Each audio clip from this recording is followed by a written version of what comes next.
Assalamualaikum warahmatullahi wabarakatuh. Selamat datang di channel Nilar Sukmo, channel yang mau bahas cerita-cerita horor.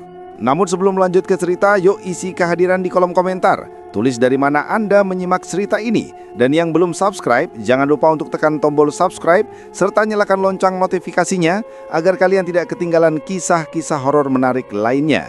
Semoga semua yang sudah subscribe dan ikut mendukung channel ini diberikan kelimpahan rezeki, kemudahan dalam setiap langkah hidupnya, dan ketenangan lahir batin. Amin. Bismillah. Mari kita mulai alur ceritanya.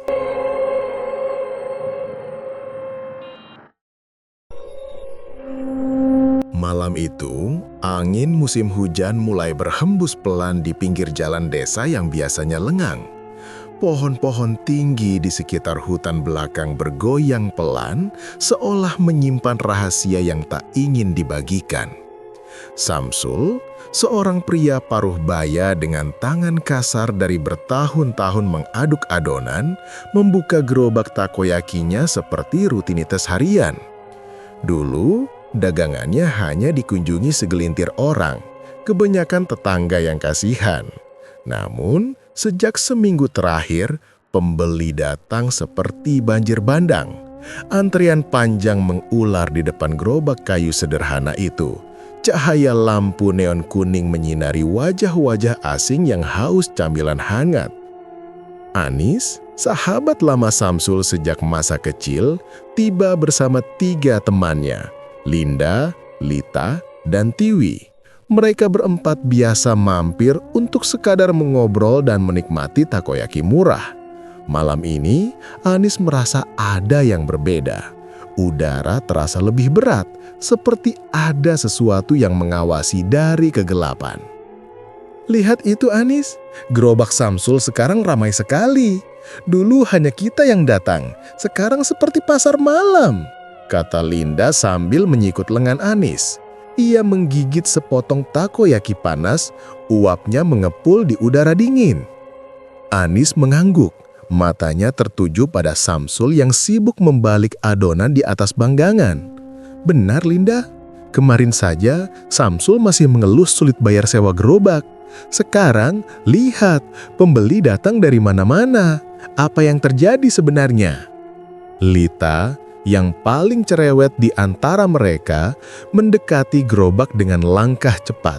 Ia melambai ke Samsul, suaranya nyaring di tengah hiruk-pikuk pembeli. "Abang Samsul, rahasianya apa sehingga tiba-tiba laris manis begini? Bagikan tipsnya dong, siapa tahu kami bisa ikut berjualan." Samsul mengangkat kepala, senyumnya tipis dan terlihat dipaksakan. Matanya menghindari tatapan langsung, seolah ada bayangan yang mengganggu pikirannya. "Ah, tidak ada rahasia khusus, Lita. Hanya keberuntungan semata. Saya dapat resep baru dari mimpi malam tadi. Coba saja, pasti enak." Tiwi tertawa kecil, tapi ada nada ragu di suaranya. Ia menyodok lengan Lita. "Mimpi? Serius, Abang? Saya pikir abang pakai semacam pesugihan atau ritual aneh. Hahaha, hanya bercanda kok. Tapi sungguh, perubahannya mendadak sekali." Samsul membeku sejenak, tangannya berhenti membalik adonan.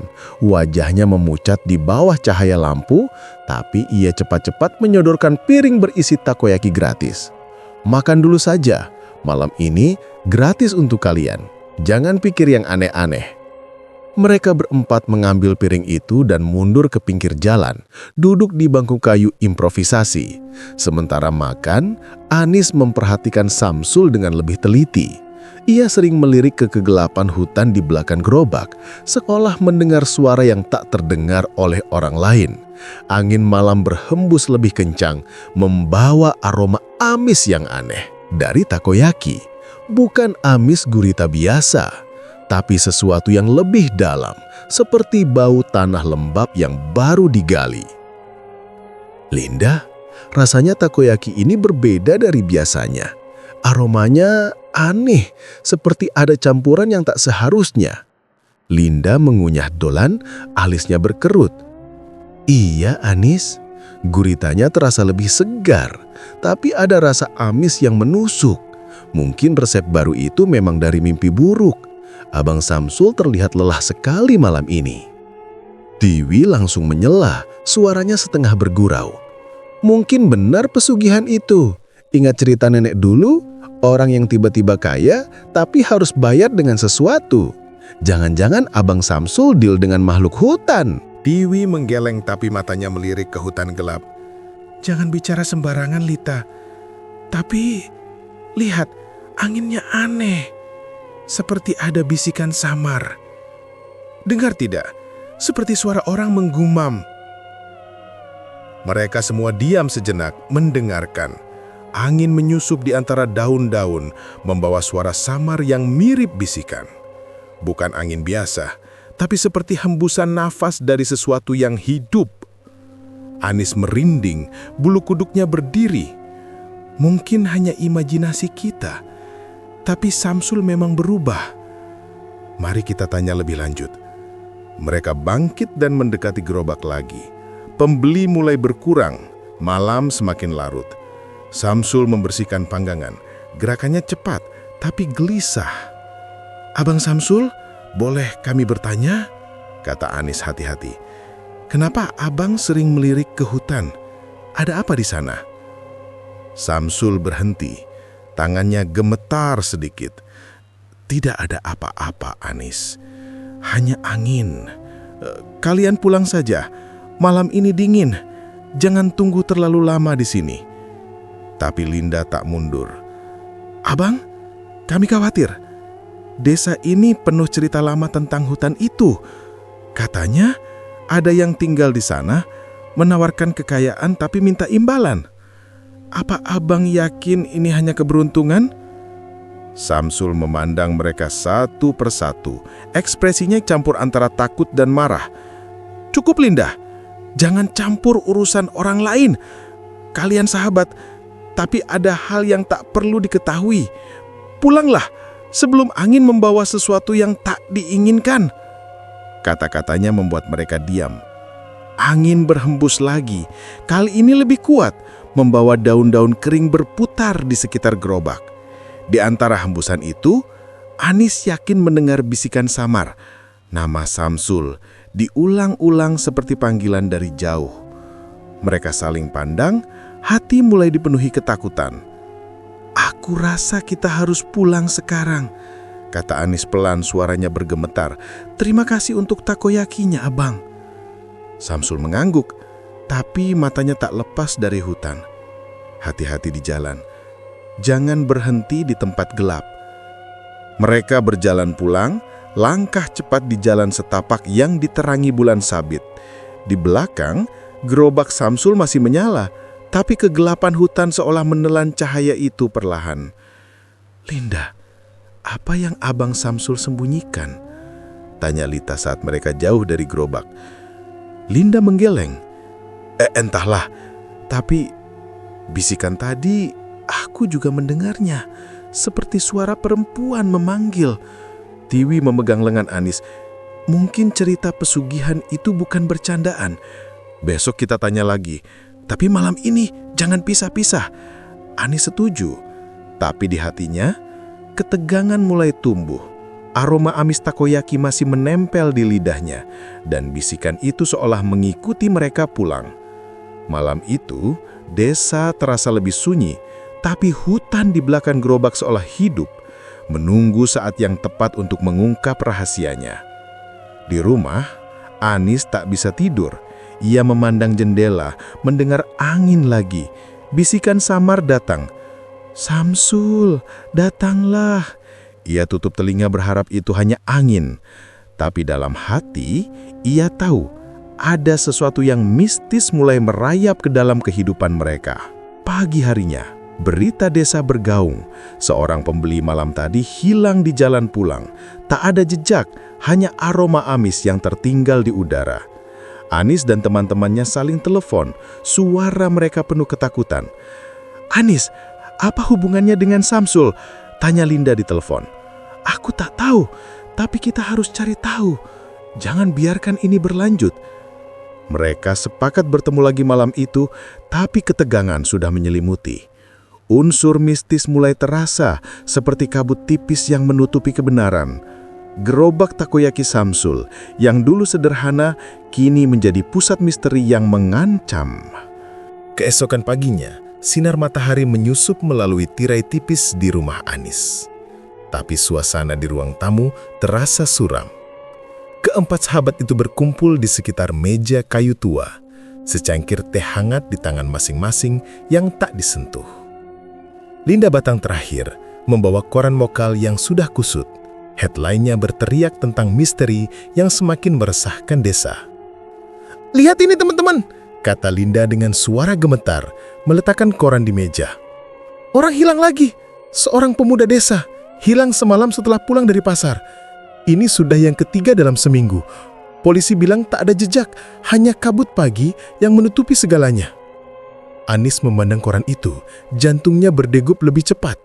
Gambar pemuda itu samar, tapi ia ingat wajahnya, salah satu pembeli tetap di gerobak Samsul. "Ini aneh sekali, Linda. Kemarin malam kita di sana, dan sekarang ini. Apa hubungannya dengan Samsul? Gerobaknya baru saja ramai, tapi perubahannya terlalu mendadak." Lita menggelengkan kepala, tapi matanya penuh keraguan.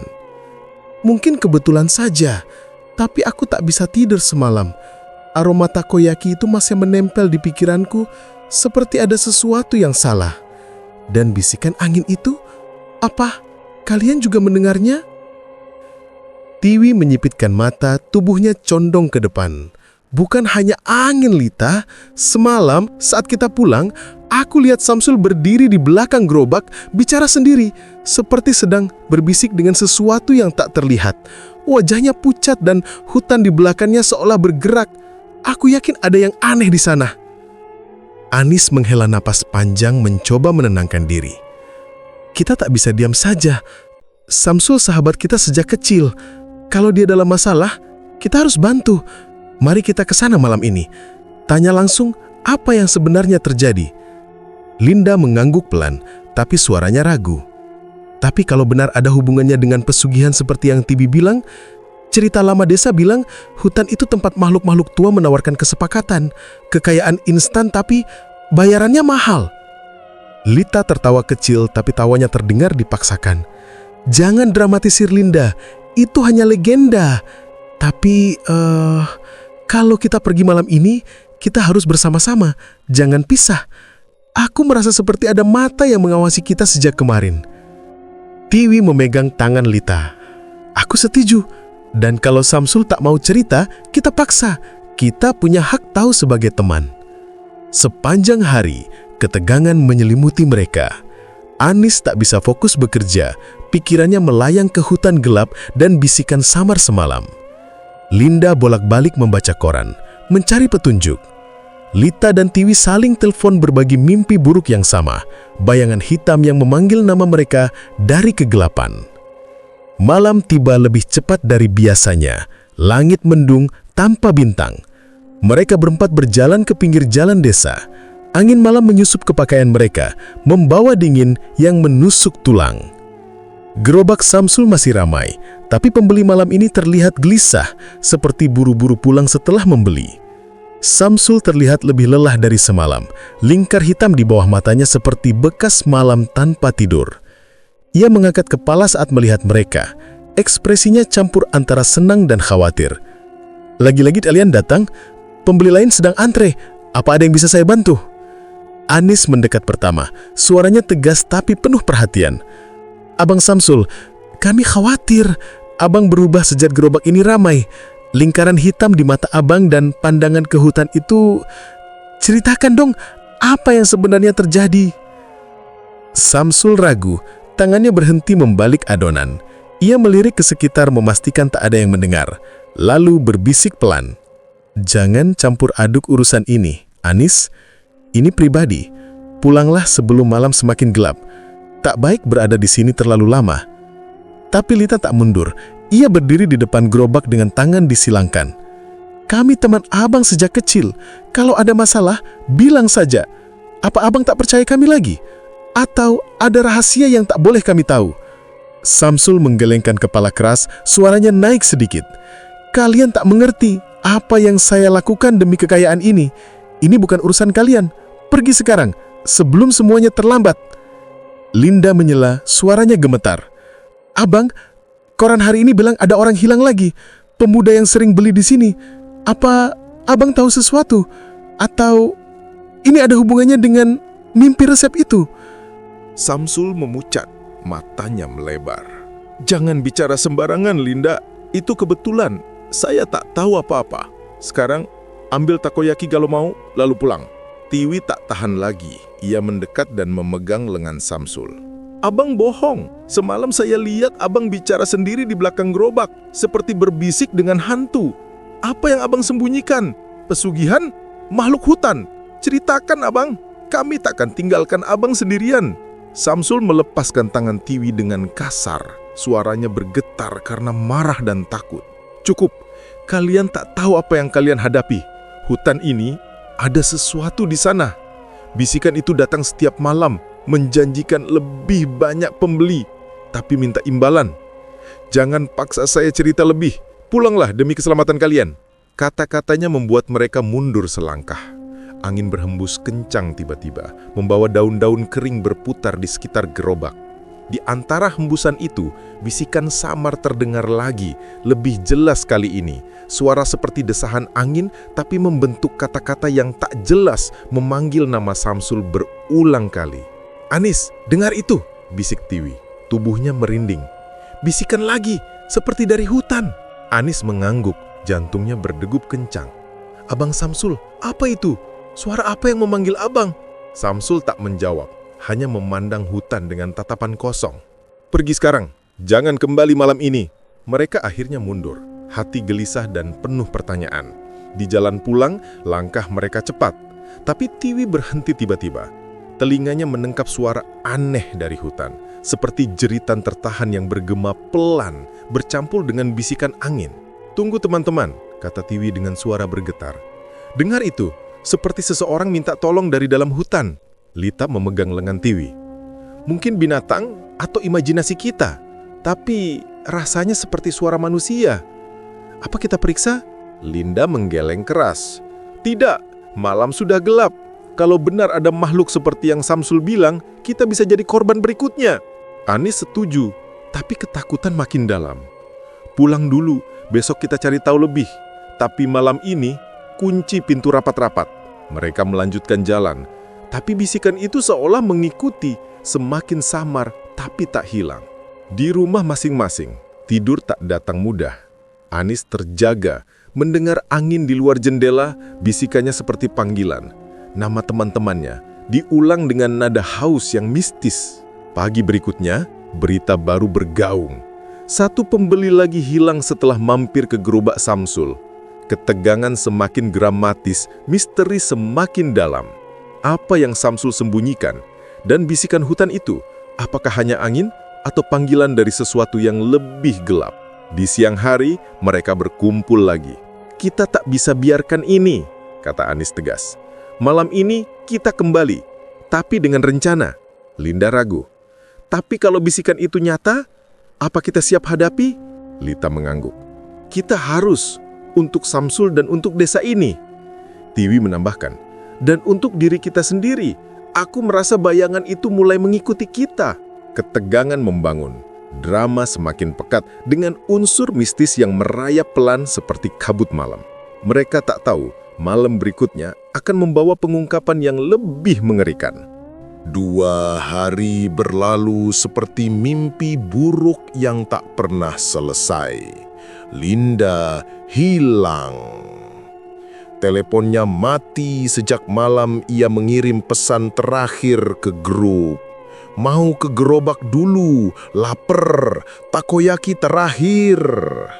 Setelah itu, sunyi. Rumahnya kosong, pintu depan terbuka lebar, lampu ruang tamu masih menyala, tapi sepatunya tertinggal di teras. Tak ada tanda perlawanan, hanya aroma amis samar yang menempel di udara. Anis, Lita, dan Tiwi berdiri di depan gerobak Samsul malam itu. Hujan gerimis membasahi wajah mereka. Lampu neon kuning berkedip-kedip, seolah-olah akan mati setiap saat. Pembeli hampir tak ada, hanya 2 orang yang buru-buru membayar lalu pergi tanpa menoleh. "Linda di mana?" bentak Lita langsung saat melihat Samsul. Suaranya pecah, air mata bercampur hujan. "Dia bilang mau ke sini, mobilnya terparkir di belakang sampai subuh. Aku cek tadi pagi, jangan bilang abang tak tahu." Samsul memucat, tangan yang memegang spatula bergetar hebat. Dia datang, beli 2 porsi, lalu pergi. "Aku tak tahu lebih, sungguh." "Bohong!" Tiwi melangkah maju, menampar meja gerobak hingga piring-piring kecil bergoyang. "Aku lewat sini jam 3 pagi karena tak bisa tidur. Mobil Linda masih ada di sini. Lampunya menyala, pintunya terbuka, tapi dia tak ada di dalam. Abang sembunyikan dia di mana?" Samsul menunduk, nafasnya tersengal-sengal. "Kalian salah paham, aku tak melakukan apa-apa. Pulanglah, malam ini buruk." Anis mendekat pelan, suaranya dingin tapi penuh ancaman. "Abang Samsul, kami sudah seperti keluarga. Kalau abang masih diam, kami langsung ke polisi sekarang. Bawa foto Linda, bawa saksi yang lihat mobilnya di sini. Mau sampai sejauh itu?" Samsul mengangkat wajah, matanya merah seperti tak tidur berhari-hari. "Kalian tak akan mengerti, ini sudah terlambat. Linda, dia datang sendirian. Dia bilang ingin tahu raset baru itu. Aku suruh pulang, tapi dia memaksa masuk ke belakang gerobak. Lalu kabut datang dari hutan. Aku tak bisa menghentikan." "Kabut apa? Abang gila, Linda teman kami, kembalikan dia." "Aku tak bisa." Suara Samsul naik, hampir menjerit. "Dia sudah diambil sebagai bayaran. Setiap malam dia minta lebih banyak.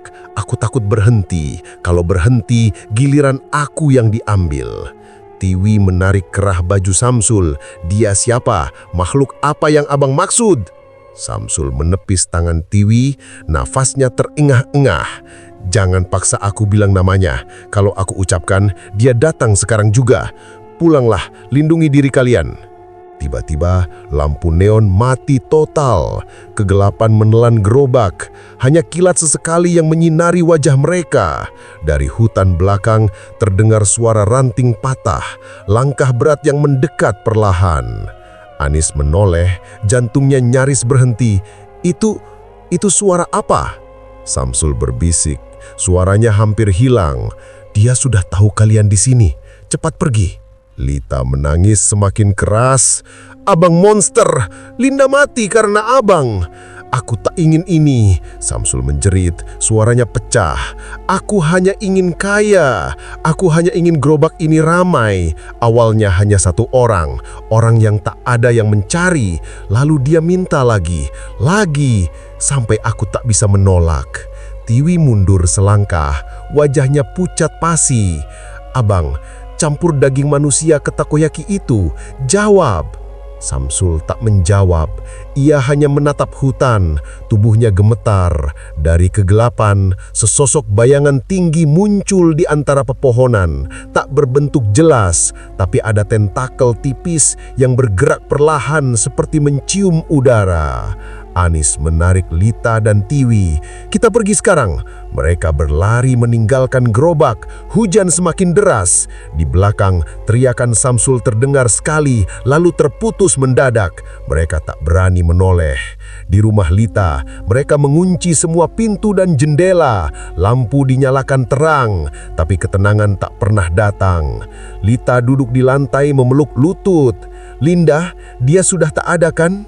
Tiwi menangis tanpa suara.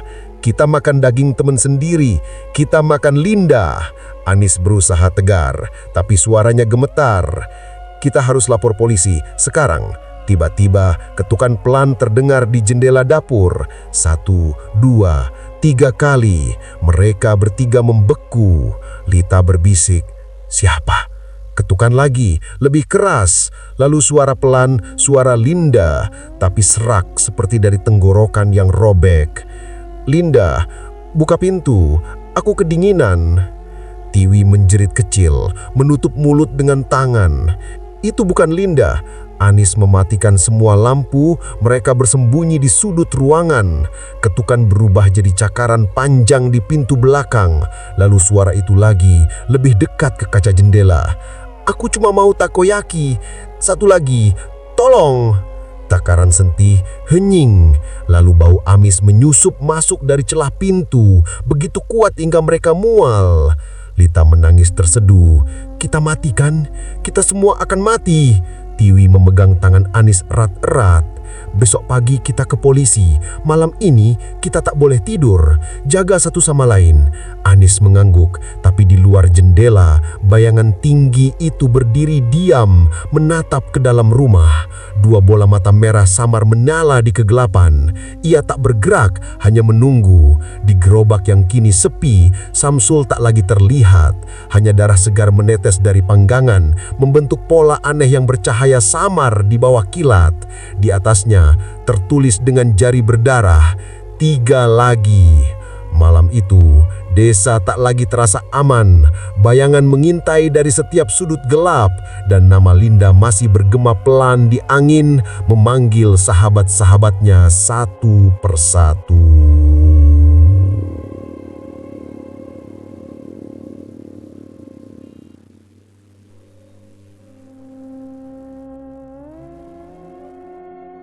Malam itu, hujan deras mengguyur desa tanpa ampun. Petir menyambar-nyambar seperti cambuk dari langit hitam. Anis, Lita, dan Tiwi tak lagi peduli dengan basah kuyup. Amarah dan ketakutan mendorong mereka memaksa Samsul meninggalkan gerobaknya yang sepi. Mereka menarik lengannya, mendorongnya ke arah hutan belakang yang gelap gulita, di mana pepohonan tinggi menjulang seperti tangan-tangan raksasa yang siap mencengkeram. "Abang Samsul, cukup sudah bohongnya," bentak Anis. Suaranya hampir hilang dalam deru hujan. Ia mengeluarkan pisau kecil dari saku jaketnya, memegangnya erat untuk jaga-jaga. "Ceritakan sekarang juga apa yang sebenarnya terjadi, atau kami langsung ke polisi. Kami punya bukti mobil Linda dan saksi yang lihat abang malam itu." Samsul berusaha melepaskan diri, tapi tenaganya lemah, seperti orang yang sudah kehabisan harapan. "Jangan, Anis. Kalian tak paham. Hutan ini berbahaya. Kembalilah ke gerobak." Lita mendorong punggung Samsul lebih keras. Air mata bercampur hujan di wajahnya. "Berbahaya? Linda hilang karena abang. Kami tahu abang sembunyikan sesuatu. Bicara sekarang atau aku jerit minta tolong ke seluruh desa." Tiwi menambahkan, suaranya gemetar tapi tegas. "Ya, abang. Kami lihat bayangan itu semalam. Itu bukan angin biasa. Apa yang abang lakukan di sini setiap malam? Mengapa takoyaki abang bau amis seperti darah?" Mereka sudah memasuki pinggir hutan. Ranting-ranting basah menampar wajah mereka. Samsul tersandung, jatuh berlutut di antara dedaunan yang licin. Air mata mengalir di pipinya, bercampur guyuran hujan. Baiklah, aku cerita. Tapi janji, setelah ini kalian pergi jauh-jauh dari sini." Anis berdiri di depannya, pisau masih di tangan. "Cerita dulu, semuanya." Samsul menghela napas panjang, suaranya pecah. Aku buat kesepakatan dengan makhluk itu untuk kekayaan. Gerobakku dulu sepi, hutang menumpuk. Suatu malam, aku dengar bisikan dari hutan. Ia janji bikin daganganku laris, asal aku beri korban setiap malam. Daging manusia dicampur ke adonan takoyaki. Itu rahasianya mengapa orang ketagihan. Rasa yang tak bisa ditolak. Lita langsung muntah ke samping. Isi perutnya tumpah di antara akar-akar pohon. Korban, daging manusia. Ya Tuhan, Linda, abang beri Linda ke makhluk itu. Samsul mengangguk lemah. Tubuhnya gemetar. Iya, dia datang sendirian malam itu. Aku sudah suruh pulang, tapi dia memaksa tanya resep. Makhluk itu lapar. Aku tak bisa tolak. Ia tarik Linda ke dalam kegelapan. Jeritannya masih bergema di kepalaku. Tiwi berteriak. Tangannya menampar wajah Samsul. Makhluk apa? Abang monster. Kami makan daging Linda. Kami makan teman sendiri. Samsul menangis terseduh, tak melawan. Bukan aku yang monster, makhluk itu. Ia seperti gurita raksasa, tapi dengan wajah manusia yang membusuk. Ia hidup di hutan ini sejak lama, menjanjikan kekayaan, tapi haus darah. Awalnya satu orang tak dikenal, lalu semakin banyak. Aku tak bisa berhenti. Kalau berhenti, ia ambil aku. Petir menyambar lagi, menerangi hutan sesaat. Di kejauhan mereka melihat bayangan bergerak di antara pohon-pohon, seperti tentakel yang meliuk-liuk. Anis mundur selangkah, pisau gemetar di tangannya. Abang bohong lagi, buktikan, di mana makhluk itu sekarang? Samsul bangkit pelan, menunjuk ke kegelapan lebih dalam. Di sana, di gua tua. Tapi jangan dekati, ia bisa dengar kita sekarang. Tiba-tiba, angin kencang berhembus membawa bau amis yang menyengat seperti daging busuk yang dicampur garam. Suara geraman rendah terdengar dari kegelapan, seperti binatang kelaparan yang mendekat. Dia datang, lari sekarang, jerit Samsul, matanya melebar ketakutan. Mereka berbalik berlari kembali ke arah gerobak. Tapi hutan seperti hidup. Akar-akar menjulur tiba-tiba membuat Lita tersandung dan jatuh. Aduh, kakiku! Tolong! Anis berhenti, menarik tangan Lita. Bangun! Cepat! Tiwi menoleh ke belakang, melihat sesosok bayangan hitam muncul dari semak-semak. Tentakelnya panjang, menyerupai cambuk yang siap menyambar. Itu dia, makhluknya. Lari lebih cepat. Samsul berlari di depan, tapi ia berhenti tiba-tiba. Berbalik menghadap bayangan itu. Tidak, ambil aku saja. Biarkan mereka. Makhluk itu menggeram lebih keras. Suaranya seperti ribuan bisikan yang bergabung. Tentakelnya menyambar kaki Samsul, menariknya ke belakang. Samsul menjerit, "Ampun, aku sudah beri banyak. Tolong!" Lita bangkit dengan susah payah, tapi kakinya sakit. "Abang Samsul, jangan!" Anis menghempar pisau kecilnya ke arah makhluk itu, tapi pisau hanya menancap di tentakel tanpa efek. Makhluk itu meraung, melempar Samsul ke pohon terdekat.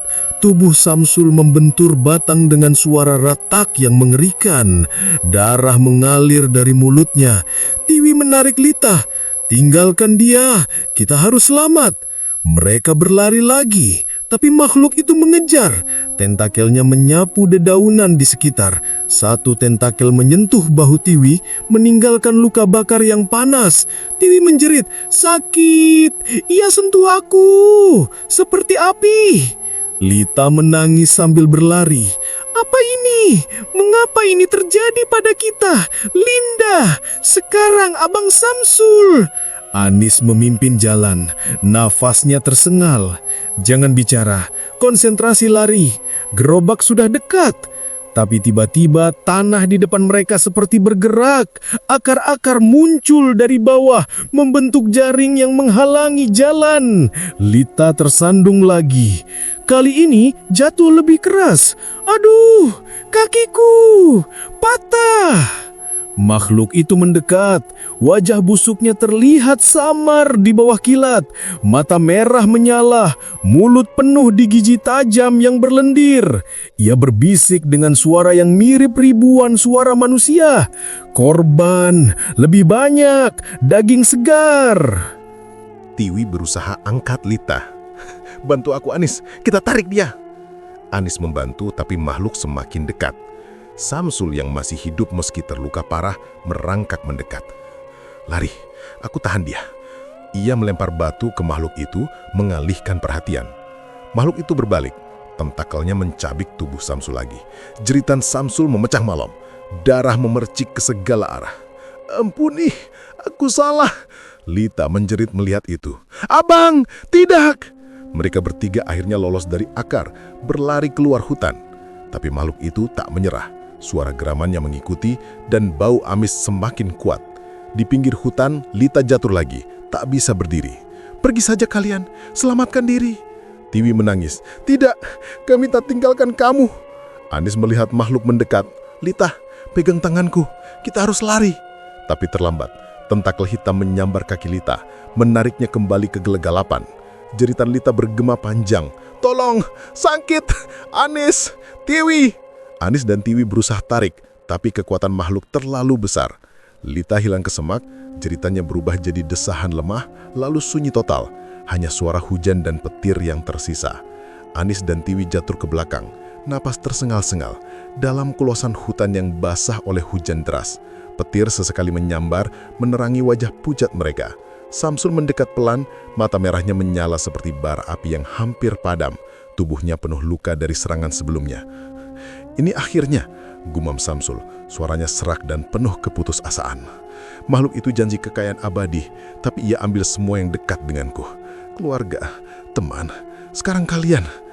Tiwi menatapnya dengan mata penuh amarah, suaranya pecah karena tangis. "Abang bunuh mereka, Linda, Lita, mereka mati karena abang. Bagaimana bisa abang melakukan ini?" Samsul menggelengkan kepala lemah, jatuh berlutut di depan mereka. "Bukan aku, Tiwi. Itu tumbal. Makhluk itu haus.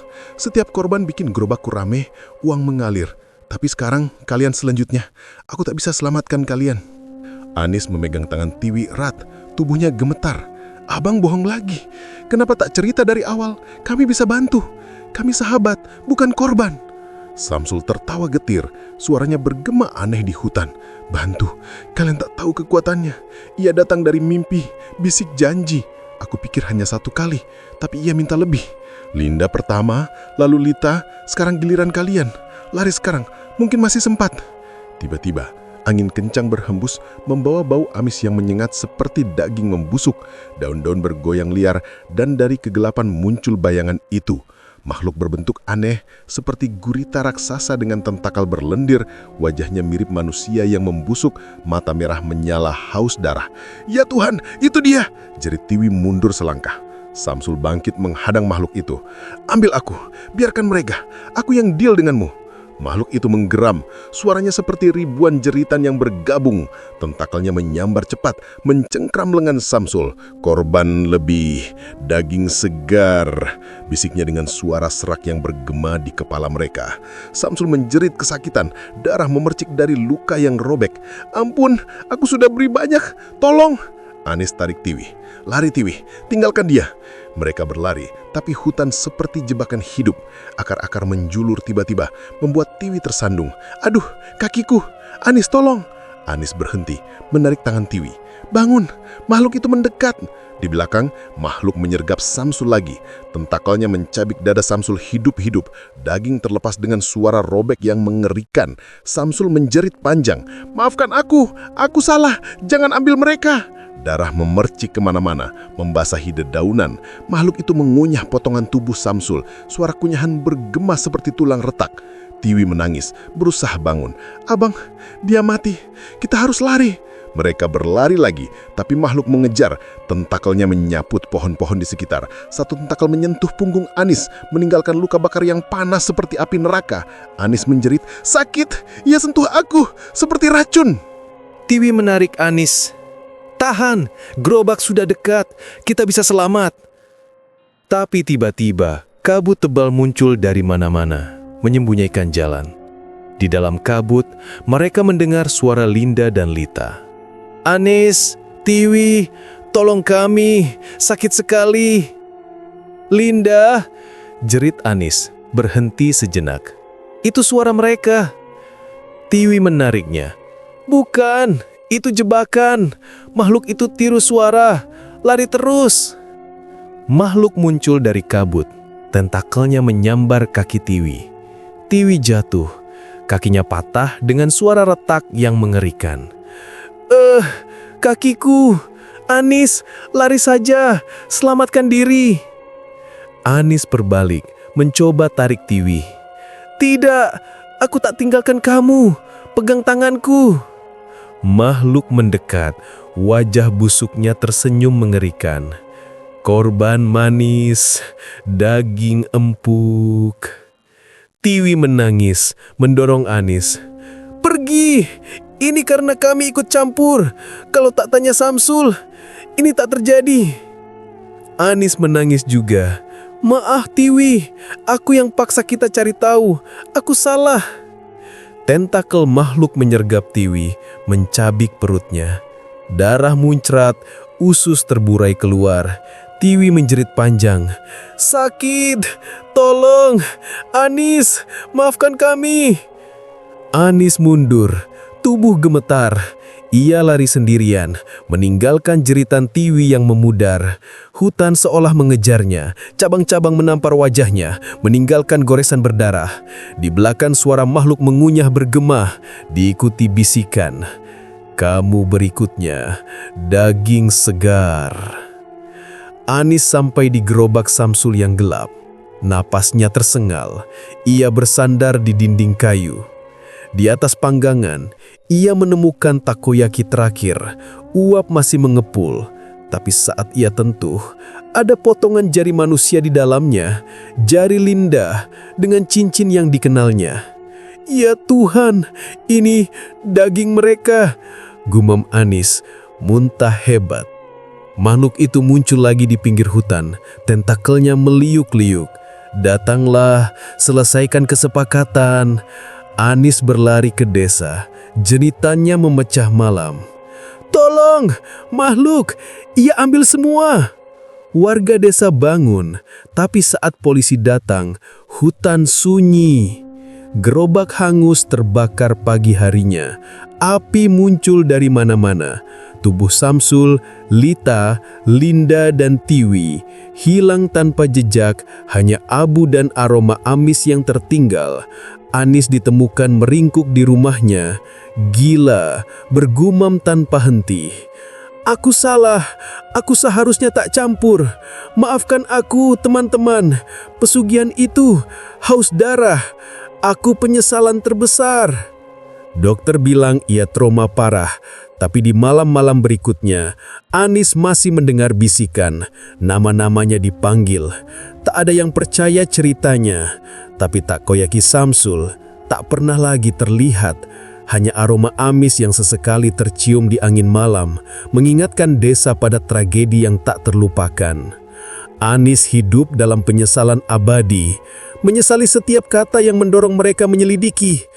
Kenapa aku tak diam saja? Gumamnya setiap malam, air mata mengalir. Kami bisa hidup bahagia tanpa tahu rahasia itu. Desa berubah, orang-orang takut hutan, tapi bagi Anis, malam tak pernah berakhir. Penuh jeritan teman-temannya dan penyesalan yang menggerogoti jiwanya seperti makhluk itu sendiri.